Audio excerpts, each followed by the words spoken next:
Morning Zimbabwe. Sanibonani mamuka sei.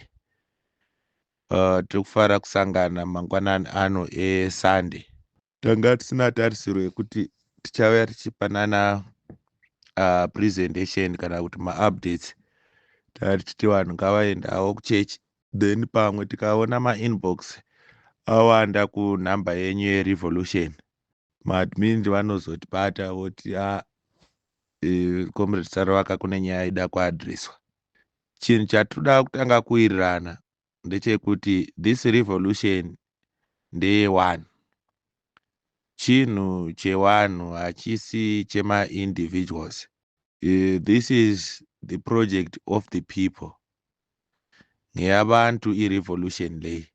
So whatever happens in this revolution, people must understand and must come first.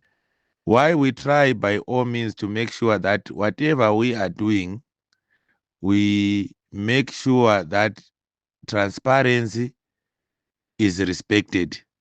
It's because we understand that this is the people's project. So tikaziva izvozvo kuti chinhu ichi ndechevanhu, ndosaka tiri kubatsirana wherever we are, tinenge tichibatsirana like that. Takapanana update tikati no, trust your lawyers, nenyaya yekuti tinenge tichipiwa advice nevari kufambira zvelegal, vachitiudza kuti no, zvinhu zvakafamba zvakadai zvikafamba zvakadai. Nesu totarisawo tiri vanhu vane 5 senses, then we see kuti for sure is this justified or not justified. So for now we don't have any problem with the legal team. Asi tozonzwa vamwe vachiti awa maloya haasi kugona basa. Haasi kugona basa papi? Takatarisa this case nema-complications ari pacase iyoyo. I know kuti people like to take it lightly, but those who understand the complexity in this case, I'm sure they believe in what we are saying. So it's going to be a long journey. That's why we brought it to the people. Because we know kuti zvikananda, they wanted to make sure kuti tinoti fambei todzoka kumashure kana kuti topererwa nema-resources. Vanhu havafe vakapererwa nema-resources, because that's the oxygen of the revolution. Saka zvikananda zvinozviziva izvozvo. Saka tiri kuda kuti tirambe takajekeserana. Ndaona ma-audios ari kuiswa kuinbox. Mukuramba muchidzokorodza 40-50 vanhu muchiisa those audios, but ndatenda because handiko kumagroups kunenge kuchitaurwa zvinhu izvozvo. But tinozokurudzira kuti whoever have concerns nemabatiro ate tichiita basa, inini sacomrade wenyu handina problem yekuti maunza zvinhu pajekerere muchiisa mafacts moti comrade Saruwaka is making these mistakes, this and that. Isisu we are doing this. Tarisai zvatiri kuita versus zviri kuitwa naComrade Saruwaka. Then tokompeyawo, tikaona kuti muri kuita zvakanaka toti ayo chimbotitungamirirai because taona kuti zvamuri kuita zvakanaka izvi. Izvozvo zvakakosha. Hazvibvumidzwe kuti you come on a people's project, you just talk and present nothing. Unofanirwa kuuya kuti ndakauya neloya uyu ane record yakati, anogona basa, ndakabva ndamubhadhara mari yakati, ndazoshoterwa nemari yakati, ruzhinji rweZimbabwe tibatsirei. Then isisu tobva tati at least you have concerns dzekuti comrade nyoka yemabhunu vaite se vabude. Fast forward, all these things we were expecting them because we were in this revolutionary agenda for years. So we understand kushanda nevanhu. But what you need to understand, Comrade Saruwaka is not a civilian. Ndoziva kuti vamwe vanenge vachida kutiisa palevel ravo vachitarisa the way we are doing these things. But those who understand and who can read between the lines, they can tell you that we are not speaking with a civilian here. We understand the agenda of the revolution and the mandate of the people and the role of the people in a revolution. That's why you see, whatever comes, I come to the people and I want people to participate and honor this revolution. Chamunofanirwa kuziva ndechekuti part of the budgets kumalawyers tine vamwe maindividuals anouya achitibatsira inenge yashota then tobatsirwawo.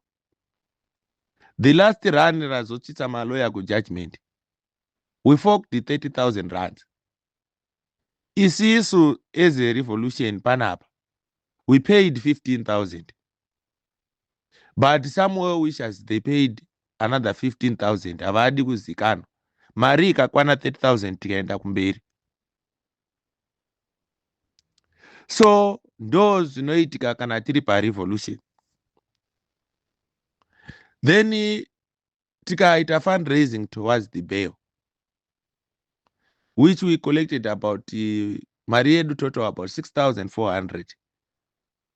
Then we used about 2,600, and that money was used directly on Nyoka Mabunu himself.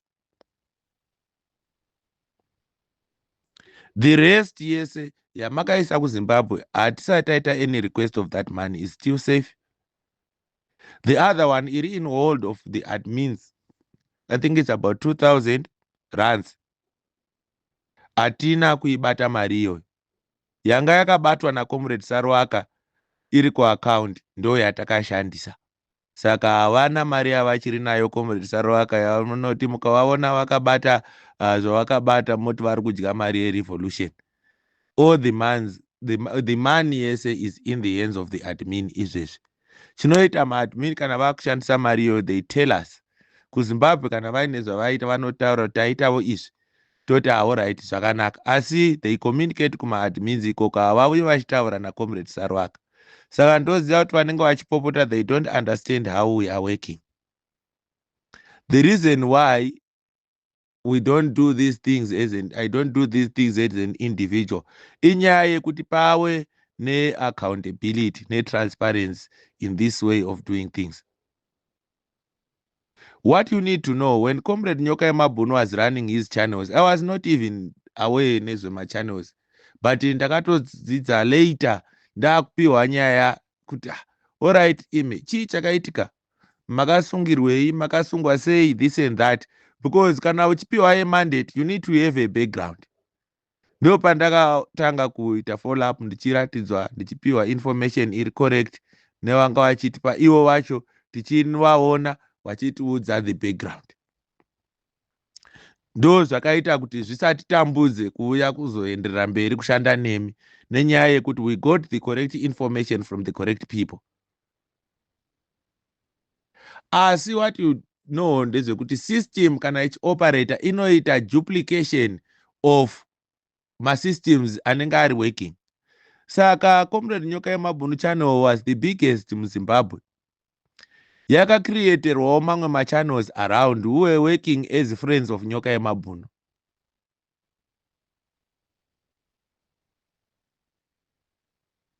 That was not a coincidence. Mukationa attack from different channels and it was not a coincidence. That's how the intelligence works. They create a duplication of a system.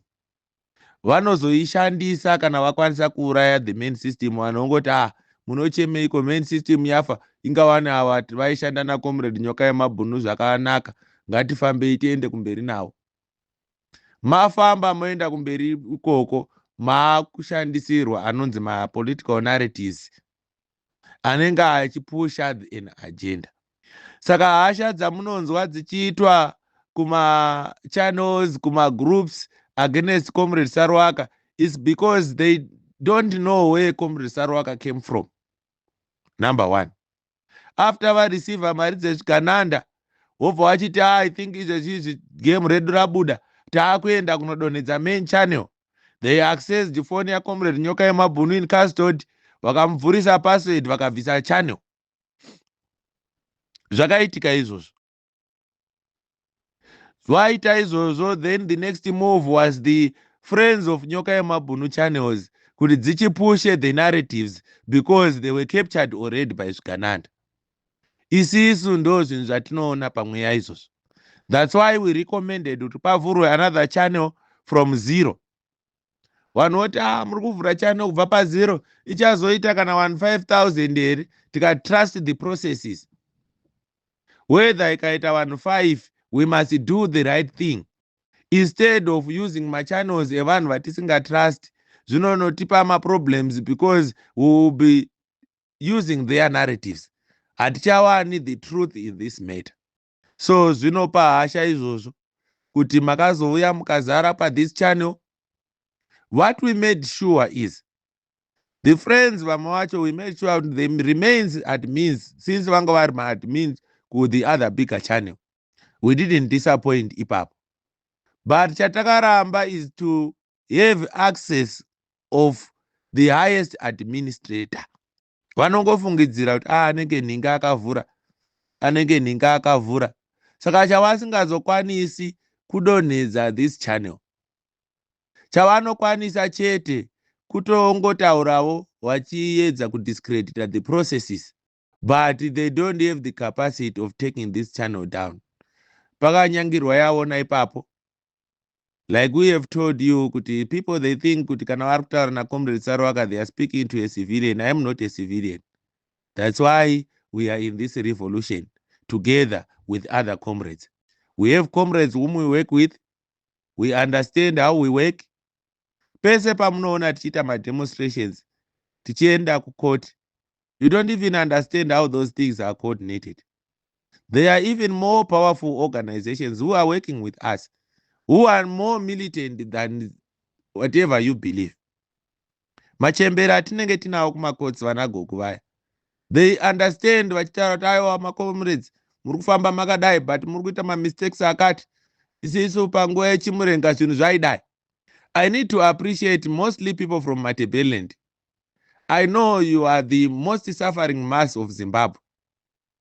All the food you get it from South Africa, from onion, potatoes, mealie meal, cooking oil, and everything. The government is no longer with you for a long time. We understand your concerns. That's why whenever we talk of this revolution, you are giving your hand without fear or favor, and you are supporting this revolutionary agenda. Zvisingaiti. So sifuna ukubonga mthwakazi omuhle. Trust the processes and trust your leadership. We'll make sure that the Zimbabwe which you are expecting is coming and coming very soon. We'll try to help each other and work hand in hand with you guys because we know you are genuine and you don't have time to play. Then avo vanofamba vachitaura kumagroups, we talked before kuti Comrade Saruwaka is not a human being. He is a spirit.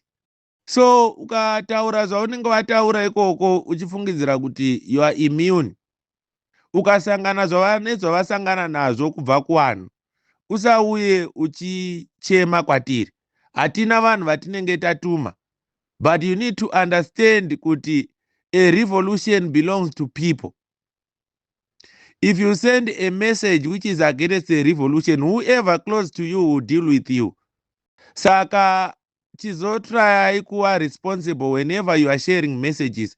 Share a message with the facts, share messages with evidence. Zvakakosha izvozvo. We understand some of the anger is because Comrade Nyoka Yemabhunu blocked almost all of his friends. Almost all of his friends could write access naye kujeru because he understand better how he was arrested. Saka tinonzwa edu vamwe vachitaura mumachannel kuti tashandisawo dzimwe nzira tataura nawo ndezvekunyeba zvese izvozvo. If you want waudze kuti tipei evidence kuti tataura naNyoka Yemabhunu apa, tamuvhakachira pakoti tikataura naye. Those are just false claims. Isisu edu we didn't want to comment about that. Tinongofanira kungoziva kuti ndezvekunyeba. He blocked all those channels because he understand better. Well, family affairs. vana vanoda chikafu, vana vanoda marentals, this and that. If you have capacity and you are very close friends dzaComrade Nyoka Yemabhunu, why don't you tumbonzwawo muchitipawo maupdates kuti tatumira kana 500 rand zvayo kuna Comrade Nyoka Yemabhunu, handiti toziva kuti muri kutraya kubatsira. Comrade Saruwaka is not a friend of Nyoka Yemabhunu. That's what you need to know. We came here to pursue the revolutionary agenda. That's why takasvika tikakuti sudurukai, because we'll be doing our operation and our jobs. And we do our job without fear or favor. And play mess around with us is tokurakasha. We are not here to play or to make friends. You need to know that. And make sure that when you mess around with a revolutionary agenda, whatever you face there, you are not immune to the attacks from the people. We are the ones who protects you. Each and every day. We understand with one way or the other with this revolutionary agenda. He managed to back off. I'm not a reckless leader. I understand the anger in the people. But I cannot be in the forefront attacking individuals whilst we have a bigger agenda. If I take a low tone on Kambakwe, it means I'm trying to be responsible and make sure the people will focus on what they are focusing on. Because tinengeta understand that we managed to block all the channels Zangazi Chifiringa, whatever we were doing. Then another thing, irikuya kuma inbox. Trunza wanu murikuchema nenyaya Tagwire. Mukati takazoona Tagwire achindoswa na general Nezuro kunyanga. Are these generals still with us in the revolution? Fellow Zimbabweans, you need to understand this thing. Tagwire is a Shikananda and the enemy of the people. The source of the massive suffering of Zimbabweans. He will never be closer to power, even a power cable. Imi makazitarisa munoona Zimbabwe chinzi tikutongwa naPresident Tagwire. Kana achiita zvaari kuitawo kuda kutsvaga sympathy from the general, regai abuditse mari general wambodya mari waite matama. But trust your leadership, trust the processes. We don't have a Zimbabwe inotongwa naTagwire. Makatarisa ZANU-PF. Those who understand who worked with ZANU-PF properly. Mnangagwa Beta was a devil, we know. Tagwire, you just come from wherever you come and you think you are no leaders ZANU-PF. There's nothing like that which will happen. Ziroto is dreaming. That will never happen. Saka relax, fellow Zimbabweans. We'll never have a Tagwire leading us. That's pure nonsense. Asi kana uchida kutsvagawo tuassociate nevanhu vane power uine masense, regai vakuru vambodya mari wambodosera nyama munzvimbo. Kumasoja kwavanga vari kwakusurubhadhara vanhu zvakanaka kawo. Saka izvezvi at least pavamboendawo kumaministries vakusanganawo naTagwire vachimbodyawo nyama dzimbodzoka munzvimbo. Imari yeZimbabwe ka. So that one we are not worried about it. Saka tokutendai vari kuenda kumachechi nevachanzwawo this audio about mabva kumachechi moramba makafocasa on the ball. The revolution is going on and we are not going backwards. We just came here to address you because taona kuti the inbox yacho yanyanya. We are not worried about the negative energy. We know where we are coming from and where we are going. And those who are trying kuramba wachita ma meetings nesu, let me tell you again here, I will never be in a meeting with anyone. Watakakupai ma-admins amunosangana nawo iwayo, sanganai nawo, feel free kuapa ma-messages anosvika. Up until we are done with this revolution. Tichazokutsvaga imese. I know who is doing what. Ndinokuziva imese mbasa ramuri kuita. Ma-admins anouya achitiudza. And we are very happy with that. What we cannot do is to be in a meeting with you guys at the moment. Tinonzwa kuti munonetsera kuti toda kumbosanganawo naComrade Saruwaka. Ndiri pano ndikasangana nemi problem yandinoita ini ndinofarira Casolite mukanditengera 6 pack ndakutotengeka. That's why I always avoid that. Sauri anotenga doro kandisawira mukuru. So for now, let's focus on this revolution. Toenda kumberi. Let's not panic. Nyaya Tagwire yamuri kuisa kuma inbox. Okay, it's fine. Tagwire will never rule Zimbabwe. I think tabata tapedza. He is a Chikananda, he is a Chikananda. Leadership and the progressive forces who are working on the revolution, they are busy. And havana kana kumborara, basa ravo vari kuita rakanaka zvekuti we are very happy. When the time is right, Comrade Geza vachauya vachikuadresai. Tonzwa vamwe vanenge vachitaura Geza wazodai, relax. Ndiani anouya achiclaima kuti hanzi ndinotaura naGeza, we work. Geza is not talking to anyone. Geza is just Geza. Anditi, you know. Yes, we knew, we wanted to hear, to understand who is Comrade Saruwaka. We sent the people who are very close to him to explain to him. He now understands who Saruwaka is. He listens to all what you say in this channel and other channels. Akafunda akamutara ari social media. He receives each and every message, every day and every minute. And the revolution iri kuenda kumberi, haisi kudzoka kumashure. So, trust the leadership, trust the processes. The Zimbabwe you want is coming, and coming very soon. On lawyers, we don't have update now because they have homeworks. At that type of feedback. South Africa means tomorrow is a holiday again. So we expect any feedback from Tuesday from those team in South Africa. But those in Zimbabwe, they can continue doing their homework there. Kana pane zvatoda kukuudzai tichauya tichikutaurirai. Tokutendai muswere zvakanaka.